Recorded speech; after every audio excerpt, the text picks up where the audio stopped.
So let's get going. First we have the hamburger meat. And this is 80-20.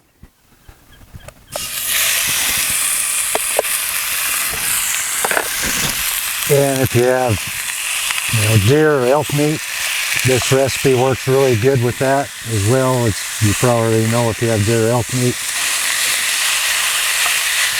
Elk burger is some of the best stuff to have. So meat seasoning, you can buy the packets of taco meat seasoning, or you can make your own, which would be a lot cheaper. This basically is chili powder, salt, cumin, oregano, and granulated garlic, and granulated onion, which are probably ingredients you have in your cupboard. And I'll put the measurements in a description, which I have now figured out how to do. And if you prefer your hamburger meat to be more like Taco Bell, you could add beef broth to this and a shot of ketchup or a little bit of tomato sauce and make it more like Taco Bell.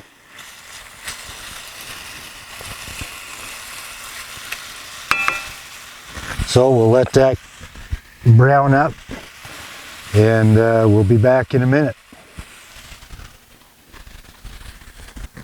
So this recipe was given to my mom in 1958.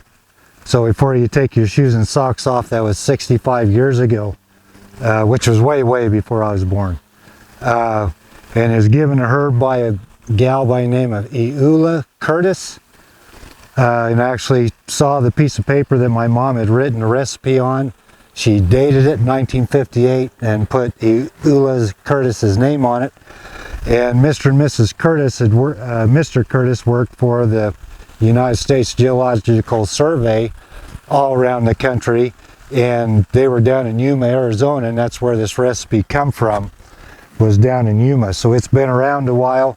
A lot of my family still make it. It is very unusual. It's basically 8 ounces of tomato sauce, and I'll also put the recipe in a description. 8 ounces of tomato sauce, a tablespoon of olive oil, a tablespoon of distilled white vinegar, and then some granulated onion with some oregano and these chili pequin chili peppers, which when you use the universal translator, it says pequin, translate to Beijing. Maybe my universal translator is broken, but I kind of thought it might refer to small.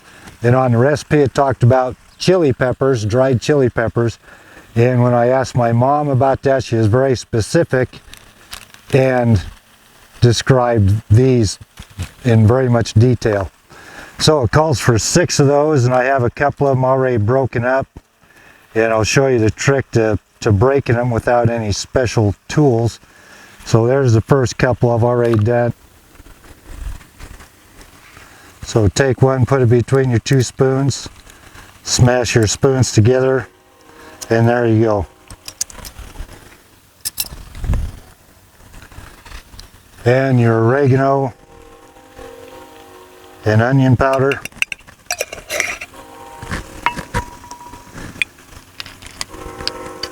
One tablespoon distilled white vinegar. This is a very unusual taco sauce, but it's very good.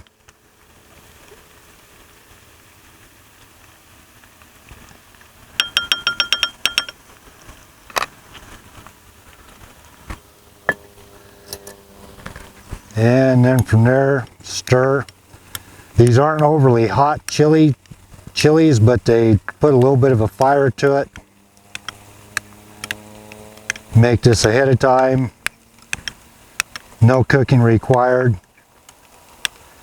And I'm pretty sure there's times my mom didn't have those peppers and she may have used chili powder, because there were times it seemed like it had Italian zest to it.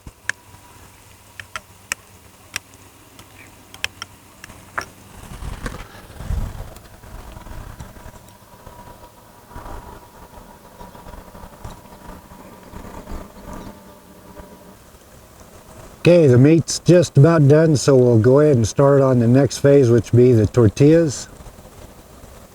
Okay, my skillet's getting hot.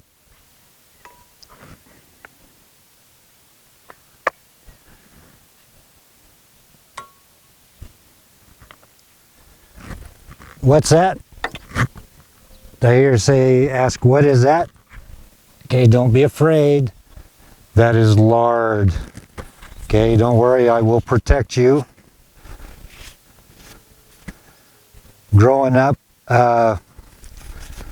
in the late 60s, early 70s, that was actually the beginning of the big push of vegetable oil, trans fats are bad era, and when I was a little kid, we had a brick of lard in the Lazy Susan, and that's what we cooked with. Just the way it was.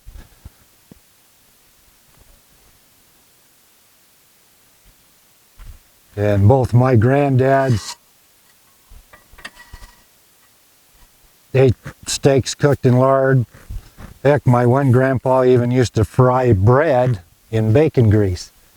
And that's not what killed him. It was a loaded hay truck he pulled out in front of that killed him. But that was, right at the beginning of the bad trans fat phase.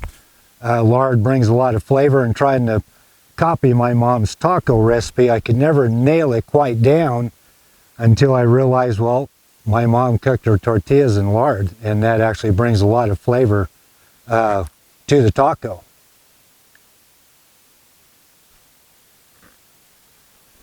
And it's one that can't be really copied any other way but cooking them in lard. Probably not a good idea, of course, to eat them every day, but on the occasion, it is worth it.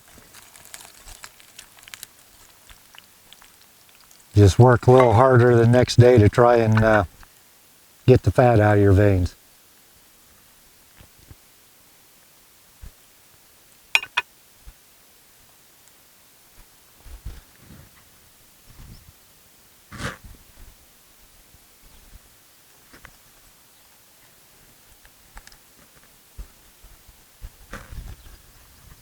So we'll give that a cook and let it brown up, and we'll flip it over.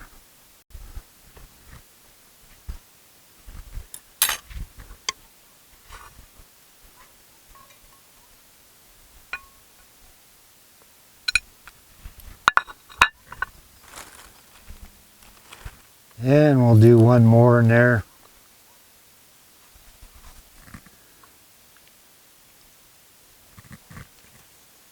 Put paper towels in between each of the tortillas, help sop up the oil.